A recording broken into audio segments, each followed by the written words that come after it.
आज्ञा आपको नमस्कार।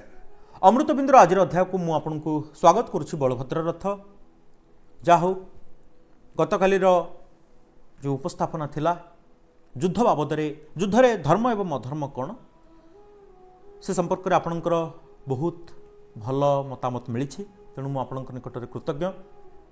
हाँ मुझे को गत काली कही जे केमती अर्जुन जितेबाला मोहग्रस्त हो जाइछन्ति शोकरे बुड़ीकी अच्छा संताप भितर गति करुछन्ति सेतेबेले तांकर संशय को किमिति दूर करुछन्ति जोगेश्वर श्रीकृष्ण। काली आम जो सारी थिले सेटा थिला जे अर्जुन कहउछन्ति युद्धरे धृतराष्ट्रंकर ही संबंधी माननकु आमे मारिकरी की प्रसन्नता लाभ करिबा की प्रकार पौरुषत्व आमको प्राप्त हेबो। तो भगवान कहते जे प्रसन्नता युद्ध करने बा न करने द्वारा मिले ना बरम राग द्वेष रहित एवं वशीकृत इंद्रिय मान द्वारा आचरण कले मिले। से संपर्क में आप गत काली शुणी आज आउ टिके आगु को जा कौन कौन होती युद्धर पृष्ठभूमि रे से संपर्क में जाना।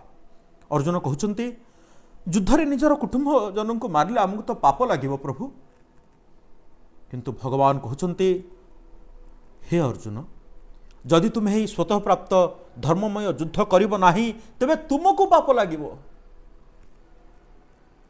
अर्जुन सेठु पुणी पचारुछन्ति कहउछन्ति युद्धरे स्वजन माननकु मारी आमे सुखी हेई परिबा नाही प्रभु, ए युद्धरु आमको निवृत्त रहबाकू पड़िबो। मते आपण कहंतु ए युद्धरु केमति आमे निवृत्त हेई परिबा।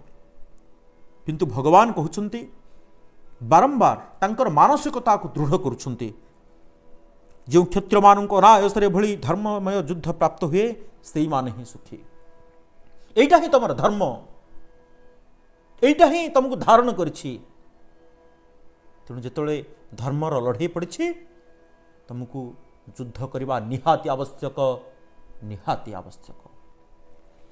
अर्जुन कहउछन्ति आमे कुलनाशकारी दोष गुड़ी को तो जानू, कुलनाशकारी जहा कले जो गुण मान द्वारा कुल संपूर्ण नाश हो जाए से सब कथा तो आम जानू, तेणु आम पक्षे युद्धरु निवृत्त रहा ही उचित।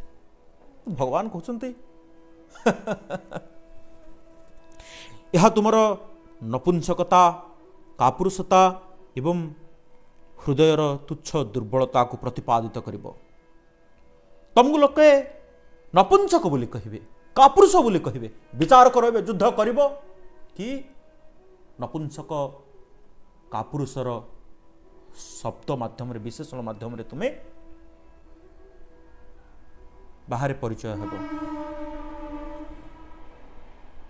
यह तुम्हें परिहार करी ए सब को छाड़ दियो, ए सब को परिहार करी तुम्हें निजर कर्तव्य पालन करबा पई छिड़ा हुओ, अग्रसर हुओ, युद्ध क्षेत्र में आगू को बढ़।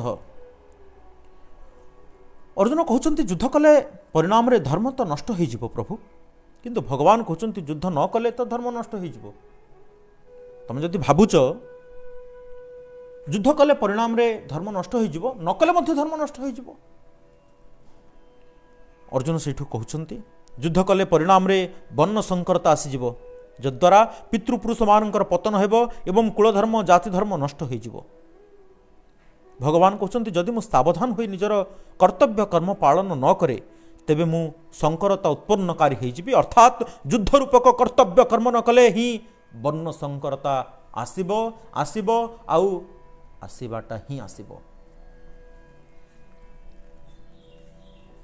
तथापि चिंतार अछन्ति अर्जुन कहउछन्ति युद्धर परिणाम रे नरक प्राप्ति हेबो, किंतु भगवान कहते कर्तव्य कर्म रूपे युद्ध कले परिणाम रे नरक प्राप्ति हेब नाही बरम स्वर्ग प्राप्ति हेब। अर्जुन सेठु कहते आमे लोभ हेतु महापाप करने को प्रवृत्त होइछु, किंतु भगवान कहते यही काम रूपक लोभ को त्याग करने उचित, कारण मनुष्यर शत्रु एवं पाप कराइबारे इटा हेतु अटे। हेतुर अर्थ होछि कारण।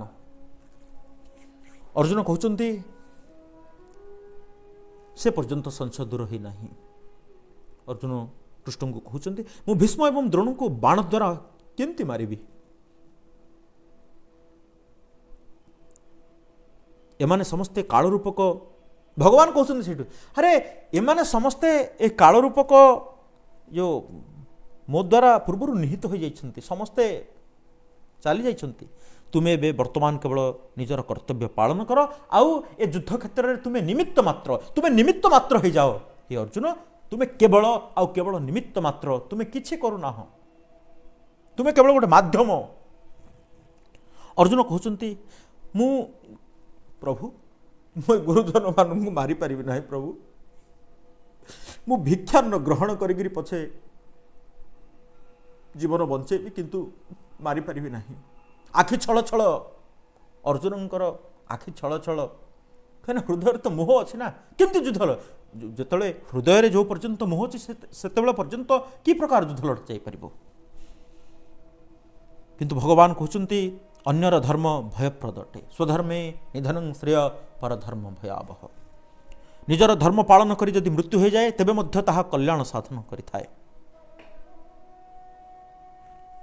आहा कौन करिवे द्वंद्व सेठू आउथरे अर्जुन कहते आम एकथा जानी ना जे युद्ध करवा ठीक कि युद्ध न करवा ठीक किंतु भगवान कहते तुम्हें नियत कर्म कर कारण कर्म न करवा अपेक्षा कर्म करवा ही श्रेष्ठ। युद्ध रे तुम्हें शत्रु मान को जिणब तुम्हें युद्ध कले ही शत्रु मान को जिणब ना शत्रु माने तुमको तलितलांत करदे